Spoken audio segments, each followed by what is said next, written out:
Fidelis Care offers quality, affordable health coverage for children and adults of all ages and at all stages of life.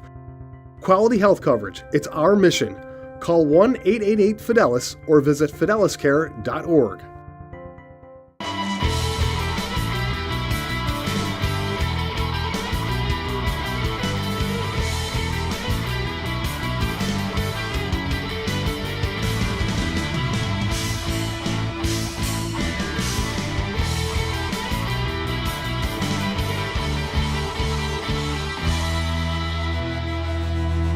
Hello everybody and welcome to the Fidelis Care College Sports Beat. I'm Dave Yates. Every week at this time, we're going to take a look at our local college sports programs. We begin this week with the honor roll of local college athletes, brought to you by M&T Bank. At M&T Bank, we're listening, learning, and working hard to understand what's important to Western New York. It's what we've been doing since 1856. M&T Bank, understanding what's important. At number 3, it's Tristan Engel of Brockport Wrestling, dominating at the 197-pound weight class, coming in first place at the Mountain Union Invitational, his second straight year taking first at that event. At number 2, it's James Bailey of RIT Cross Country. He finished 5th out of 326 runners at the NCAA Atlantic Region Championships, just ahead of teammate John Pelzar, who finished 9th. Both men will go on to represent RIT at the NCAA Championships. Topping the list is Dan Andrews. The Brockport senior finished his college career with a big day, gaining 139 yards, scoring 3 touchdowns on the ground in a senior day win over Buff State. Andrews ends his career with 4,932 yards and 63 touchdowns, both school records for the Golden Eagles. Time now for our local college spotlight athlete of the week. At the U of R, they recruit nationally for their athletes out of necessity because the college caters to a specific clientele. And as Bill Puckle reports, sometimes you get really lucky.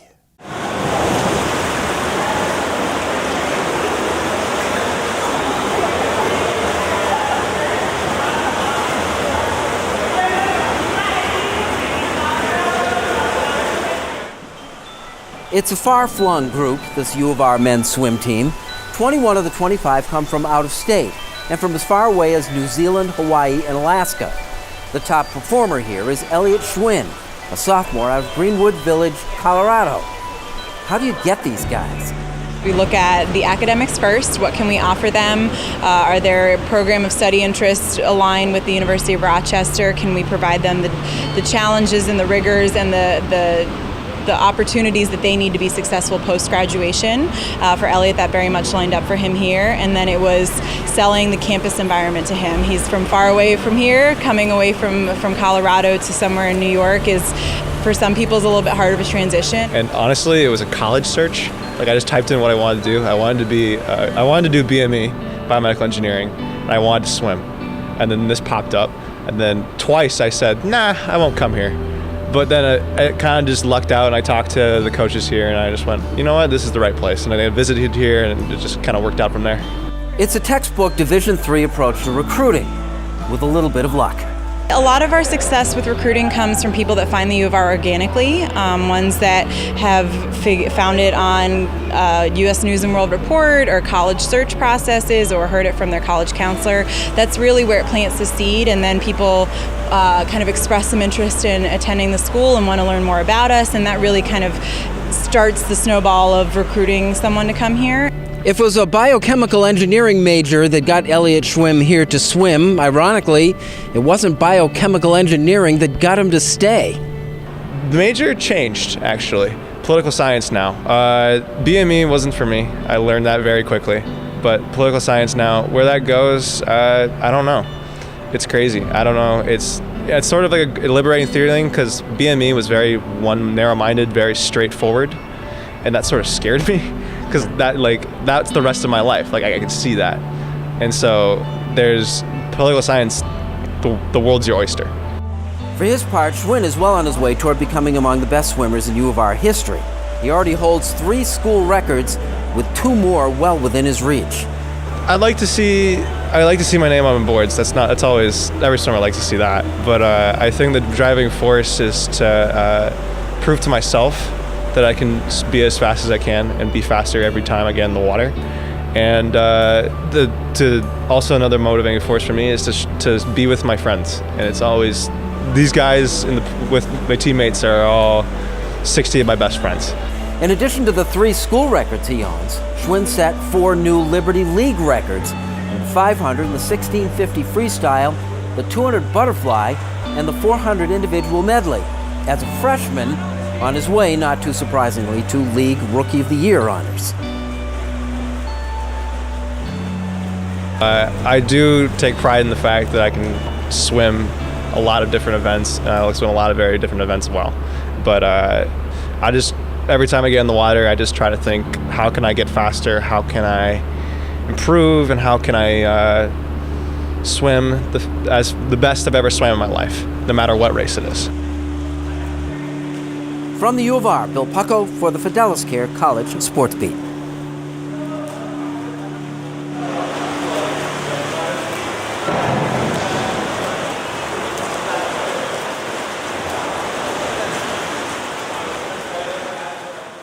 When we return, JC DeLass welcomes Geneseo women's soccer coach Nate Wiley into the Coach's Corner. And later on, Kim Burnson has our Scholar Athlete brought to you by Dave. We've got that and a whole lot more when the Fidelis Care College Sports Beat returns.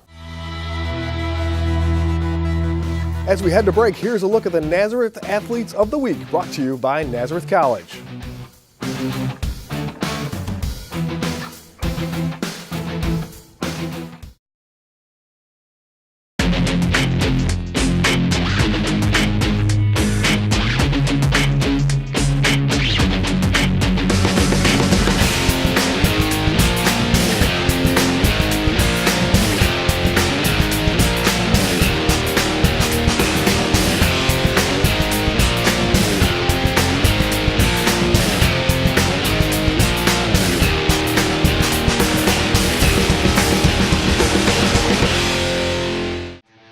As we come back from break, here's a look at the Geneseo Athletes of the Week, brought to you by SUNY Geneseo.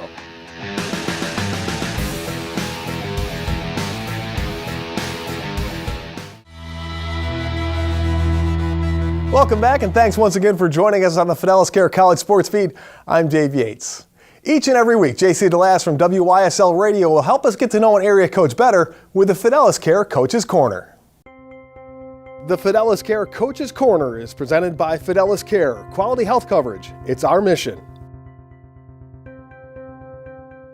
This is JC DeLass with this week's Fidelis Care Coach's Corner, and our guest this week is Nate Wiley, the head women's soccer coach at SUNY Geneseo. Coach, you're now in your 11th season here at SUNY Geneseo, won over 100 games. What do you think's been the keys to your success here?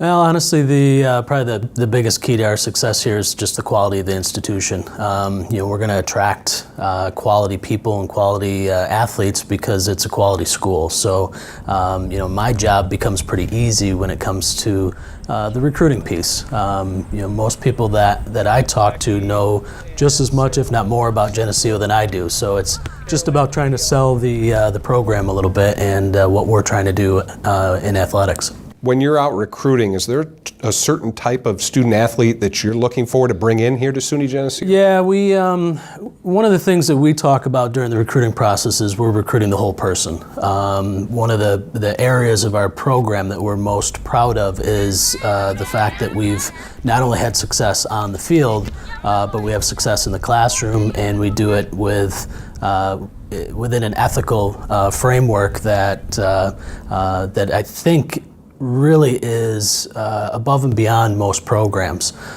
We won the conference championship, went to the NCAA tournament, won the team academic award, and won the highest sportsmanship award that they give out. And it's actually, we're the only program in the entire country that has done that. We've done it twice, and there's almost 3,000 soccer programs at the college level, and for us to be able to say that we did that and did it twice is kind of a feather in our cap. Sportsmanship, I mean, that's important to every coach, but I know even more important for you and what you're doing here with this program.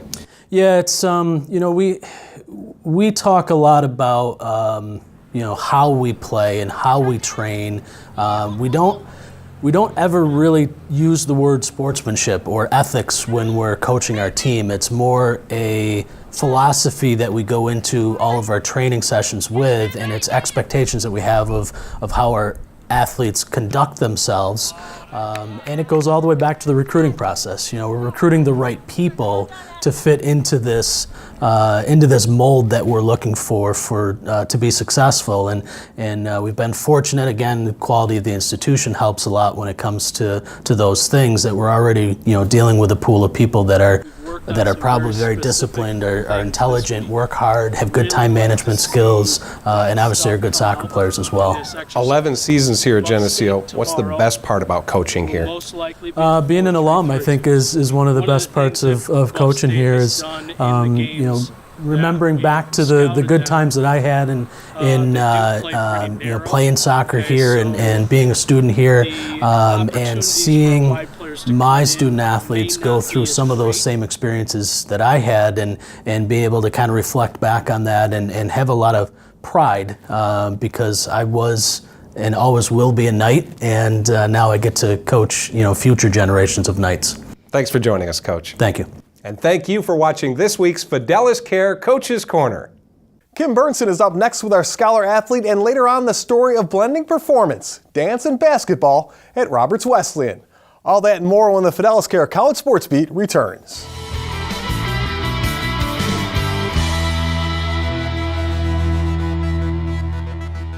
Before we go to break, here's a look at the RIT Athletes of the Week, brought to you by the Rochester Institute of Technology.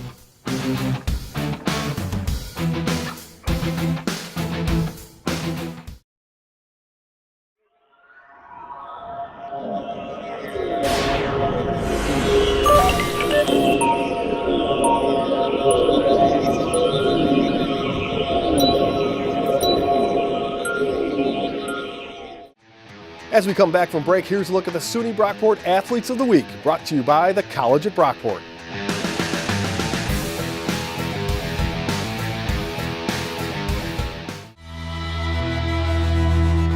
Hello everyone, and welcome back to the Fidelis Care College Sports Beat. I'm Kim Burnson.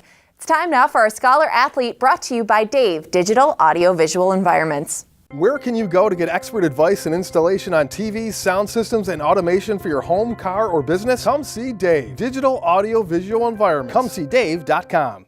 This week, our Scholar Athlete is Brockport's Noelle Palankars. Noelle was a former Female Athlete of the Year in high school, and her leadership has carried over into her collegiate career. She was an All-America honorable mention last season and played a key role in leading the Golden Eagles volleyball team to a SUNYAC title last season. Noelle is currently pursuing a degree in nursing and maintains a 3.67 GPA. For her work on the court and in the classroom, this week, Noelle Palankars is our Scholar Athlete, brought to you by Dave Digital Audio Visual Environments. Now with a look at our college calendar, here's Dave Yates. Here's our local college calendar for the week ahead. Today sees the New York State Intercollegiate Wrestling Championships held at Cornell University. The annual event hosts 20 schools, including RIT. Monday, the Roberts Wesleyan men's basketball team takes on St. Edward's University at 7:30 at Voller Athletic Center. Tuesday has a couple of basketball games. The U of R men host Hobart College at 7 at the Palestra, and St. John Fisher goes against SUNY Oneonta on the Bobby Wanzer Court, also at 7. Friday night, the Brockport men's hockey team spends the day after Thanksgiving in Castleton, Vermont for the Rutland Herald Invitational, playing Tufts University. And finally, Saturday night, RIT men's basketball hosts Summit University at 8 p.m. That is our college sports beat calendar. And now here's how some Section 5 alums are doing at colleges outside of Rochester in a segment we call Postcards from College. Jameer Jones of Aquinas, younger brother of Jerron, had a season-high 3 tackles in the Notre Dame blowout win of Army. Jameer is a first-year linebacker making the most of his limited playing time this year. Josh Mack of Maine, formerly of Pittsford, ran a whopping 39 times for 147 yards and a touchdown, added another TD on a catch in the Black Bears' 27-21 win over Stony Brook. Alex Ricci of Brockport completed his first year at Skidmore. Alex started just 5 games but totaled 6 points with 2 goals in his limited action. And Pittsford Sutherland's Katie Smith is off to a great start with the Notre Dame swim team, winning the 50 free and being on the winning 200 medley relay team. Katie helped lead Notre Dame to a dual meet win over Pittsburgh and Virginia Tech. Those are our postcards from college. Coming up next, our honor roll of teams, and later on, the Red Hawks are taking stage in a new arena. We'll explain that and have a whole lot more when the Fidelis Care College Sports Beat returns.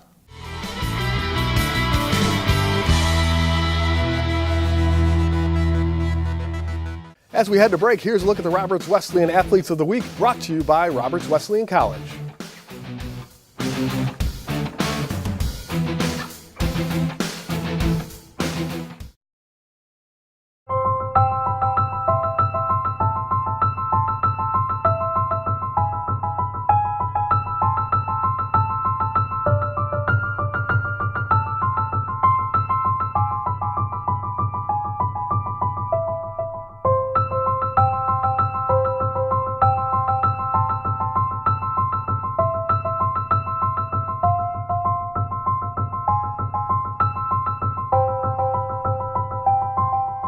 As we come back from break, here's a look at the St. John Fisher Athletes of the Week, brought to you by St. John Fisher College.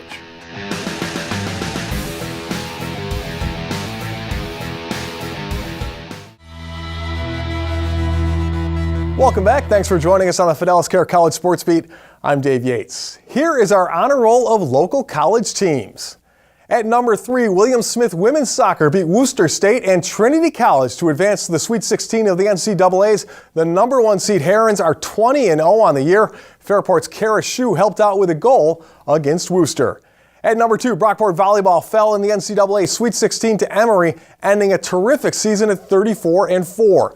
Brockport had swept Ithaca College on Saturday before losing in 3 matches on Sunday. And topping the list, Geneseo cross country. The men and women both won NCAA Atlantic Region titles and are heading to the NCAA championships in Louisville.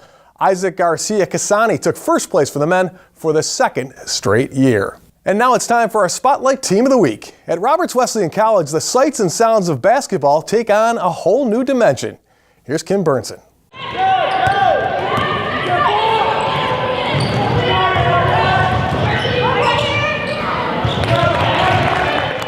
When you think of the sport of basketball, the normal sights and sounds come to mind. But for the Roberts Wesleyan basketball program, basketball sounds a little different.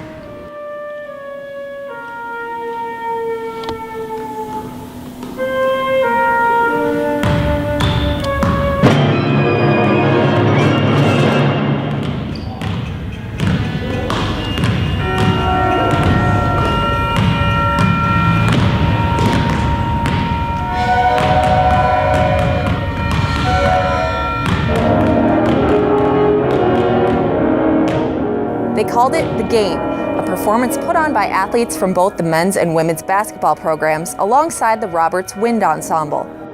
There's a lot of work. It kind of was a collaboration between Dan, he's in our music department, and our athletic director, Bob Seagave, and they kind of approached Rob McCoy, our men's coach, and I, and we thought it was a great idea, so there's a lot of collaboration between the whole school on it. It was a great experience. It was something really different for us, and I think it went really well. Did you have any nerves? Yes, absolutely. It was very nerve-wracking because everyone thought we were going to mess up because some of the practices beforehand went a little shaky. So, yeah, it went really well when we actually performed it, though.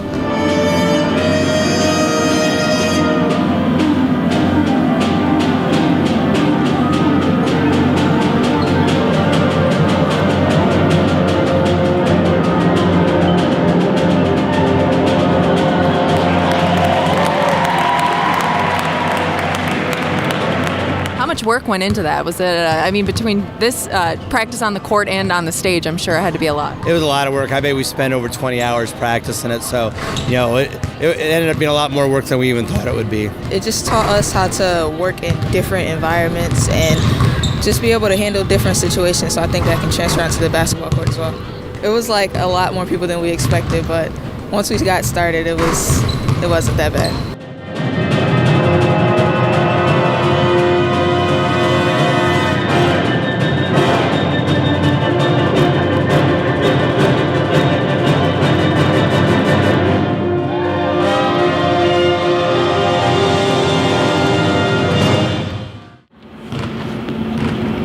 Person's gonna take whoever's not being guarded. Not only did the women's team prepare for their onstage performance, they had another big matchup to get ready for on the court. The night prior to their debut on stage, they took on Notre Dame.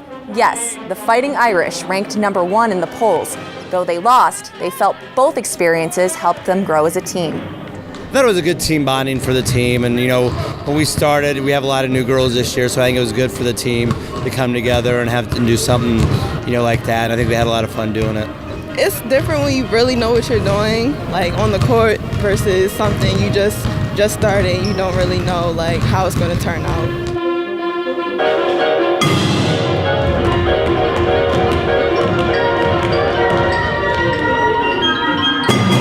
Practices were really late, 2 hours, and it was only about twice a week sometimes, but it was actually, they helped us by fitting into our schedule. I feel like it brought us together because doing something that none of us are used to, that helps us a lot. Notre Dame, I think, it's basketball, and you just got to prepare for opponent. They're used to doing something like that, where the performance was something they totally have never done, so they're two totally different things.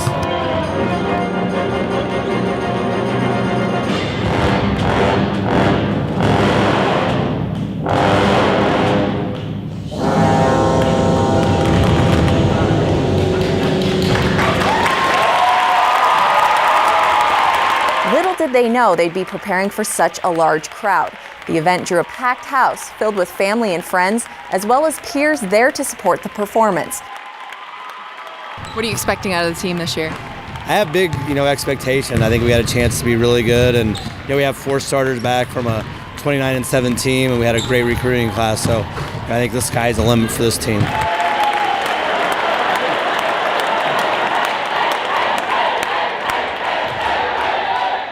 The Redhawks just set a new school record with 17 three-pointers against Felician University and are off to a 2-0 start to the season. We'd like to thank our sponsors, including Fidelis Care, for making the College Sports Beat possible. Well, thanks for watching. Have a great Thanksgiving. We'll see you here next week.